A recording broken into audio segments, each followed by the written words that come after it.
Good morning and welcome to my channel. Chris Furlong here, and we're all about running, lifestyle and everything in between. And today we are doing a Garmin 235 and 935 run compare. Let's get into it. So last year I purchased the Garmin 935. It was an upgrade from the 235, and I predominantly did that on the basis of it was half price, and I'm like in the market knowing that it's a better device overall. Now I've been using it for a good while now, and I did my last marathon with it, and it's a great device.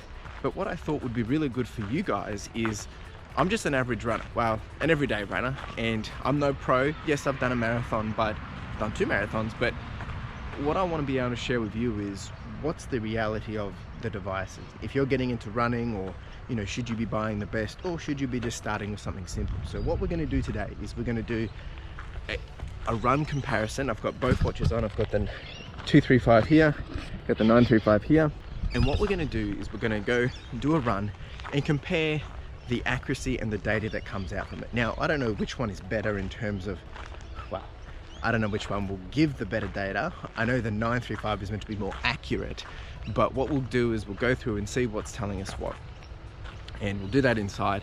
And also what I want to share with you is kind of like my thoughts around the watches and things that I do like and all that jazz. So we're going to go for a run.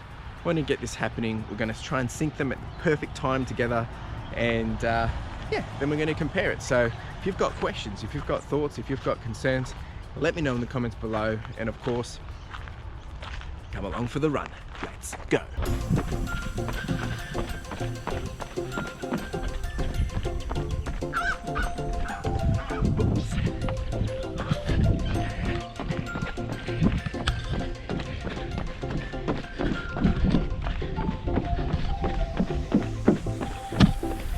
Pretty accurate so far.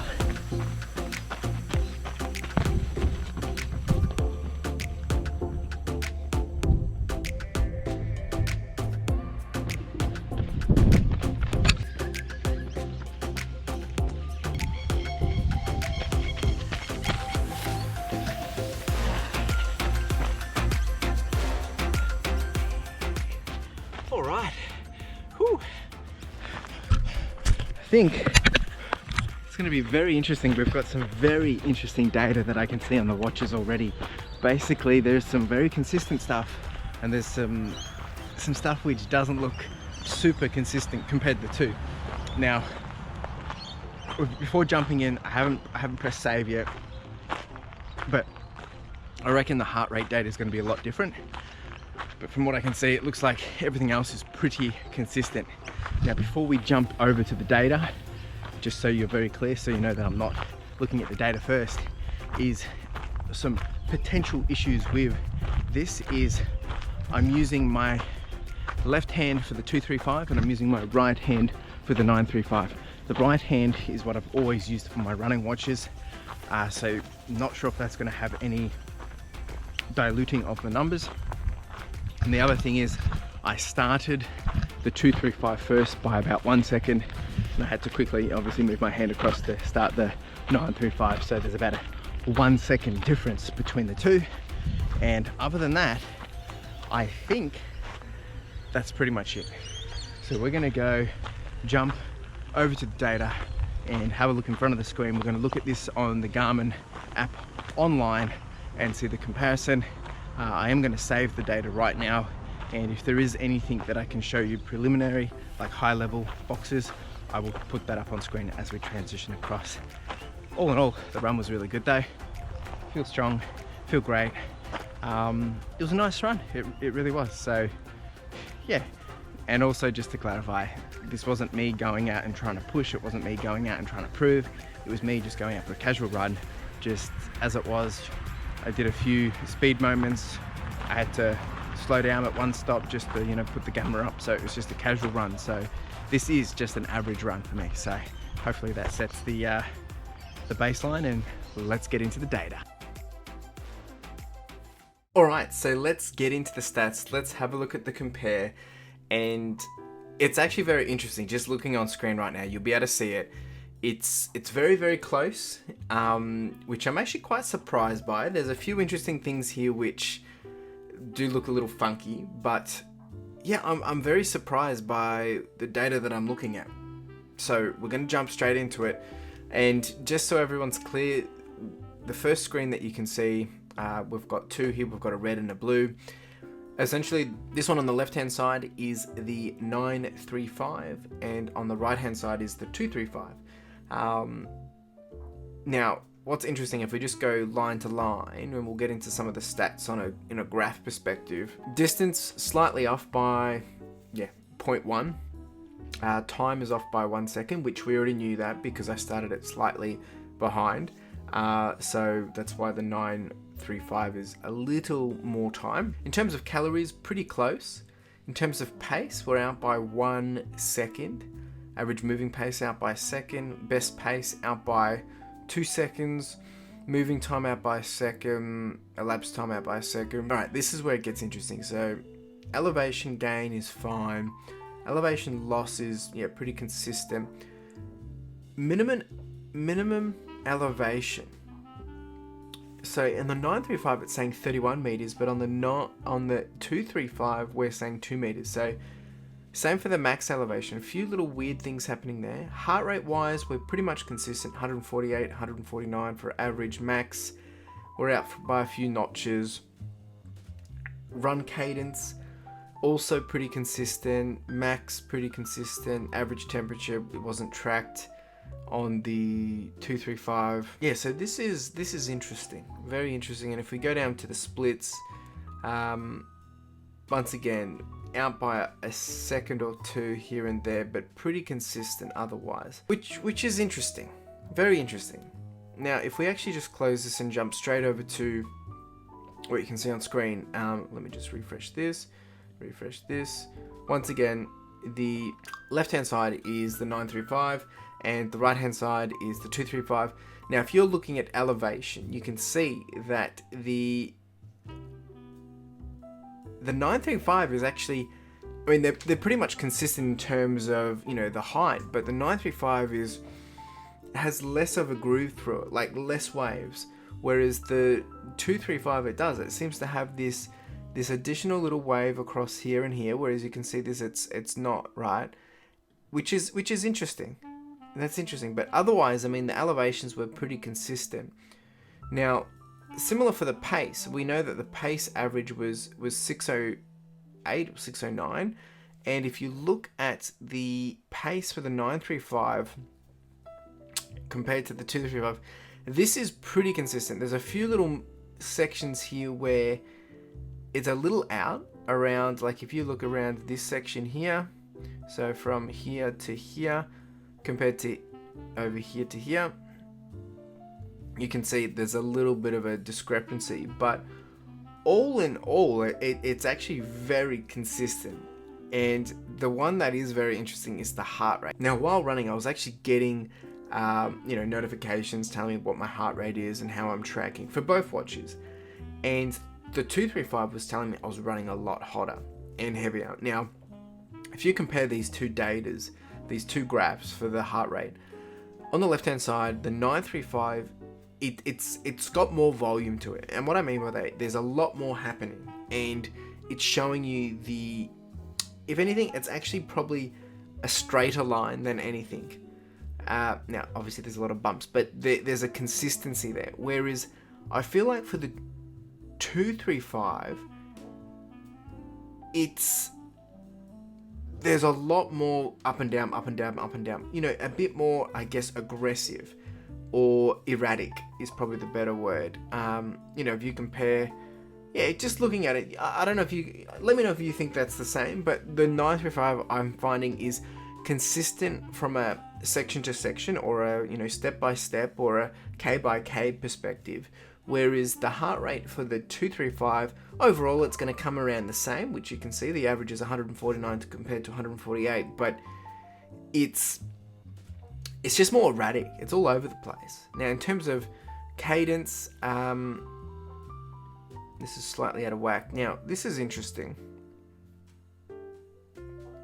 because yeah, the measurements are slightly different. Actually, this is way different. This is interesting. So the average, once again, 171 compared to 172, 935 being 171. The data comparison is between 160 and 180 for the 935, whereas the 235 is between 200 and 150. Now, if you think of it that way, the data is actually probably pretty consistent. It's just the measurements are done differently. So that one's hard to tell, just because the way they've separated it out. So that's interesting to see. All right, so that's the data points, and I'm super, actually quite surprised by all this. And what I've actually also pulled up for everyone is a bit of a comparison of what the 235 versus the 935 on paper, what the market is saying of what the difference is. And I want to kind of walk through this and actually talk, read it out to you guys and go through it together and see, as someone that's using this, what do I think? Does it actually make sense? How has that felt for me? Because if you're thinking about getting into running, or you've been running for a while, you're probably going to have two different perspectives around, are you wanting to get the 935 or the 235? So I'm going to jump in for myself. I've used the 235, I've got the 235, but now I'm using the 935. Now, the main reason for me on paper, without even looking at this, was I wanted it mainly for the battery life. It was the price point at the time, it was half price, and also knowing that, I wanted to eventually start to do a lot more different exercising, potentially, but probably more so because I was going to be doing, an ultra marathon at a point in time, and also I'm wanting that accuracy to be better. So with that in mind, if you look here with what the Garmin 935 is suggesting, it's got 5 days more longer battery life. Totally agree. I'm probably only charging this, half the amount of times that I'm charging the previous one. And even with the GPS as well. So that's super good. Can upload maps. Now, I was never using this on the 235. I never had a reason to use this on the 235. But I have now used this, and I've been able to upload a map, which was pretty cool. And it was able to, guide me and track me. So that was cool. Has a barometer. If you don't know what that is, this is to, help to predict weather changes. And that's why there's a better accuracy around the weather. I wasn't really using it, but I think this will be something that's of greater importance when you're doing those longer distances, an ultra marathon, for instance. Resolution wise, yeah, whatever.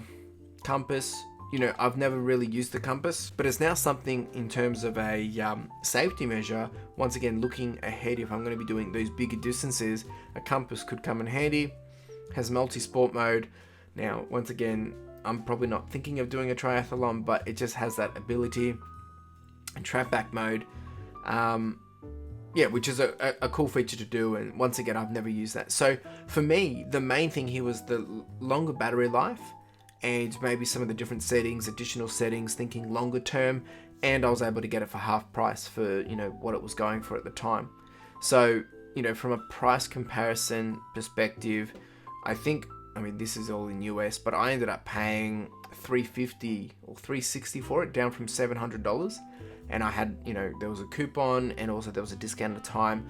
And the 235 is currently about half that. So it was just a nice upgrade, knowing of the things that I wanted. So, but did I need the 935? No, I did not. Now, I'm no pro runner. I've done a few marathons now.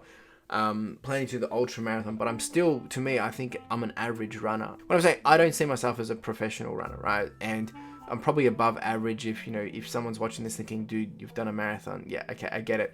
So, but my honest opinion around all this is, if you're just getting into running and you're wanting a good watch, the 235 is the way to go, right? Because the only difference between the 235 and the 935, as you've seen around the data accuracy, it's pretty consistent either way. In terms of specs and whatnot, it's going to, basically what you're missing out on is some additional training ability or features, which you probably wouldn't even know that you are missing out on, and the battery life. Really, that's the main points that you're missing out on. There's an awesome entry point. You're going to be spending around that $200 mark, and you're going to get everything you need to even do up to an ultra marathon. Ultra marathon, it starts to get a little touchy if you're getting into that 7 to 10 hour zone, just because, it's likely that, this bad boy might start to, the 235 might start to, you know, get into that red zone around battery. But in terms of everything else, training plans, the ability to put certain features on the watch around, you know, wanting to go out and do the training or the exercise, or, you know, you can set up little time trials and whatnot. You can do all that. You can do that on the 935 as well. So, in my opinion, for me, I probably didn't need the 935 till this year, now that I'm about to start training for an ultra marathon. That's my honest opinion. I honestly purchased it because it was half price. It was a good option, knowing that I'm going to continue to run, so it's an investment for me. But if you're getting into running, 235 is your best choice if you're comparing these two. So yeah, that's all I've got for you. First time kind of doing this kind of video, and it's interesting because I had no idea what to expect in terms of looking at this data, and I know a lot of people do this kind of thing, but it's very interesting now that I've looked at this stat, you know, these stats and what it's representing, you know, in terms of accuracy. There isn't much of a difference. Maybe from a notch, you know, a step-to-step comparison, there is a difference, but overall we've come in very, very close and accurate together. So if you're looking for an accurate GPS, the Garmin Forerunner is going to do the magic that you need it to do, the 235 or the 935. What would actually be even more interesting is to compare these watches to like an Apple, or to a different brand, or to a Fitbit, or to your iPhone, or to a phone, because then you're really working with a different GPS. That's when things will get interesting. But if you're working with a Forerunner, 235, 935, you're going to be fine either way in terms of accuracy for GPS, for heart rate, for pace and distance. I remember, you know, doing some of the comparisons between iPhone, not sharing it, but, you know, just on my phone and watch, and there was a few discrepancies. So maybe that's something we need to look into a bit further. And the whole purpose of this was to kind of just show to you guys that, you know, if you are getting into running, if you are looking for a watch, the 235 versus the 935, you know, what is the option to go, and why am I using the 935? And I've answered that. I'm using it because it was cheap at the time. It was half price. I also got it as an investment, knowing I have the intention to do bigger and you know, things that will require the extra battery life, and maybe a little bit more accuracy around safety measurements of compass and, you know, maps and things like that. So that's the main honest truth right there. So really do appreciate you being here. I hope you've learned something here. If you have some comments, some thoughts, do let me know. If you want to see something more like this or more gear kind of stuff, do let me know as well. And of course, most of all, make sure you like, subscribe, comment, do the whole shebang, and hustle. Ciao.